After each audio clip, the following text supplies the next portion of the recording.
Teman-teman, kita lanjutkan lagi. Kita sudah membahas tentang data aset ya sebelumnya. Sekarang kita akan masuk ke aset persediaan. Nah, di aset persediaan ini kita akan menginput data barang, kemudian belanja persediaan dan juga realisasi persediaan. Kita input dulu data barangnya. Nah, ini adalah data barang ya, halaman data barang. Sini sama konten untuk menampilkan data barang, dan ini tombol untuk tambah barang. Kita coba tambah. Nah, di sini juga ada akun ya. Akun ini sudah kita input di bagian admin. Jadi barang yang akan kita input itu termasuk kategorinya kemana. Misal kita ingin menginput alat tulis kantor, misalkan ballpoint seperti HPS dan lain sebagainya, berarti kita akan masukkannya ke alat tulis kantor. Kode barangnya akan secara otomatis dibuatkan. Nama barangnya misalkan kita input ballpoint misalnya. Kemudian statusnya satuannya itu misalkan uang. Kita beli harga satuannya yang 5.000. Oke, kita create. Kemudian kita akan input. Nah, ini ya. Setelah kita input akan muncul di bagian list ini, di bagian data barang ini. Kita akan input lagi beberapa ya, sampai ada 5 barang. Kita coba alat tulis kantor lagi. Nah, kode barangnya sudah otomatis ya. Nama barangnya misalkan di sini adalah HPS A4 misalkan. Satuannya di sini rim. Kemudian harga satuannya itu 55. Oke. Kita sudah input. Kemudian untuk selanjutnya kita akan menginput B003, nama barangnya adalah tinta.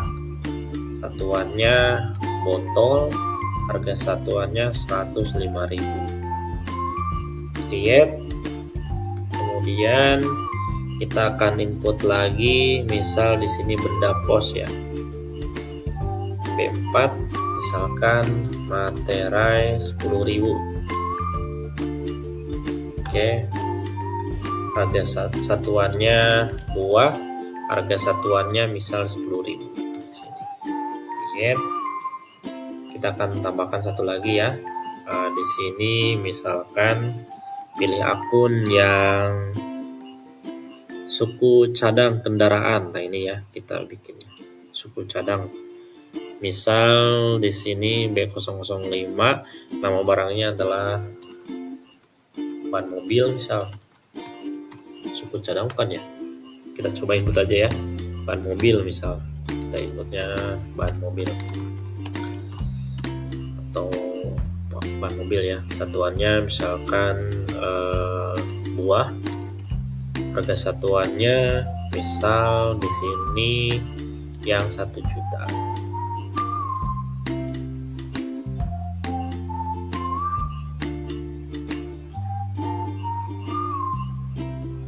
Nah, ini ada data barang yang sudah kita input. Ada ballpoint, HPS A4, tinta, materai, kemudian ban mobil.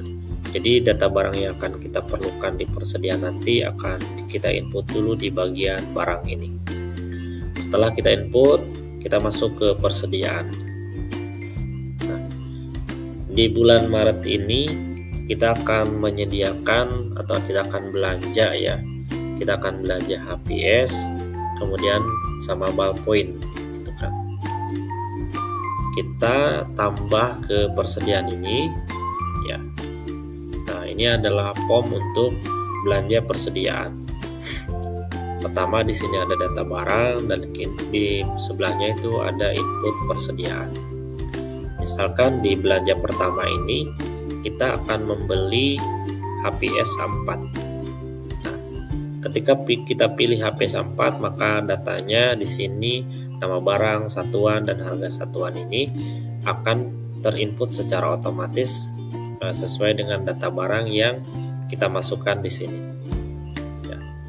Setelah kita pilih barangnya, kita isi nomor faktur atau nomor notanya. Kita isi aja ya 1 misalnya.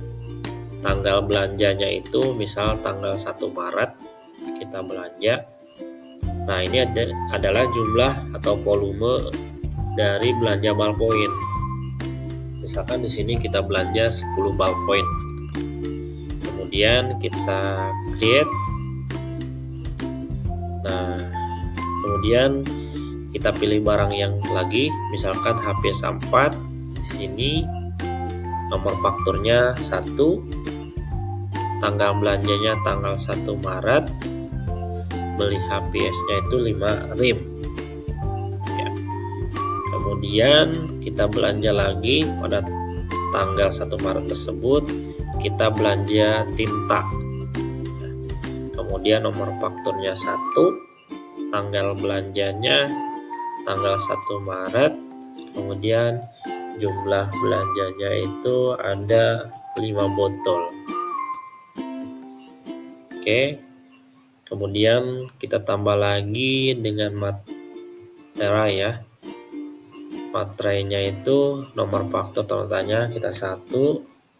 Kemudian jumlah tanggal belanjanya isi tanggal 1 dan jumlah persediaannya kita isi ini 50 buah.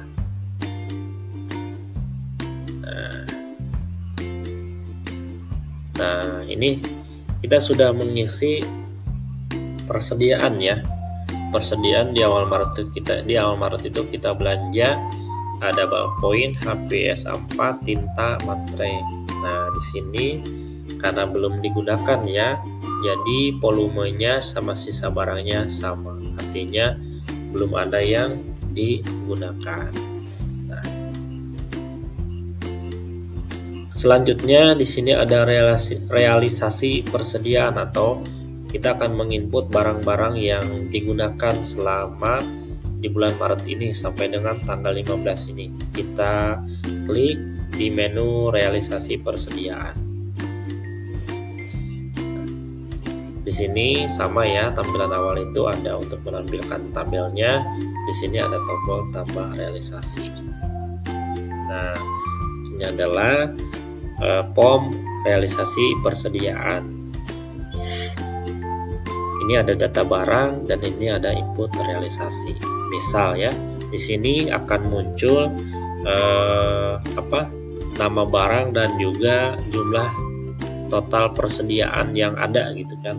Di sini ada ballpoint 10, HPS 45, tinta 5 dan materainya ada 50. Kita misalkan akan menggunakan ballpoint di sini. Nah, ballpoint ini otomatis tanggal realisasinya misalkan di tanggal 3 itu